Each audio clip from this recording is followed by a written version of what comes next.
Berlin سے report کر رہے ہیں مطیع اللہ۔ جرمنی کے دارالحکومت برلن میں پیپلز پارٹی برلن کی جانب سے پیپلز پارٹی کے بانی ذوالفقار علی بھٹو شہید کی 97ویں سالگرہ تقریب کا انعقاد کیا گیا۔ اس موقع پر کیک کاٹا گیا۔ کارکنان ذوالفقار علی بھٹو مرحوم کی قوم کے لیے کیے گئے خدمات پر خراج عقیدت پیش کرتے ہوئے تجدید عہد وفا کیا۔ جرمن دارالحکومت برلن کے ضلع ویڈنگ کے معروف ریسٹورنٹ خان بابا میں منعقدہ سالگرہ تقریب کا آغاز سینئر نائب صدر منیر بیگ کی صدارت میں ظہور احمد کی تلاوت کلام پاک سے کیا گیا۔ پیپلز پارٹی برلن کے جنرل سیکریٹری میاں اکمل لطیف نے کہا کہ ہم شہید قائد عوام کے نظریے پر ثابت قدم ہیں۔ بھٹو نے کچلے ہوئے طبقات کو طاقت دی اور عوام کو عزت و وقار سے جینے کا ڈھنگ سکھایا۔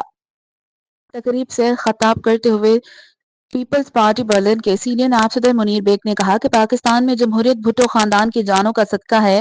ذوالفقار علی بھٹو نے پاکستان کو متفقہ آئین دیا، پاکستان کے 90,000 قیدیوں کو بھارت کی قید سے چھڑایا، پاکستان کو ایٹمی طاقت دے کر ناقابل تسخیر اور عالم اسلام کی پہلی ایٹمی قوت بنایا۔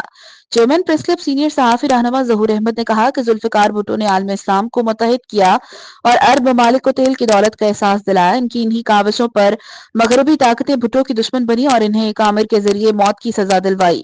پیپلز پارٹی کے برلن کے نائب صدر اور سوشل ایکٹیوسٹ عابد حسین بلوچ نے کہا کہ شہید بھٹو کے مشن کی تکمیل کے لیے جدوجہد کرتے رہیں گے۔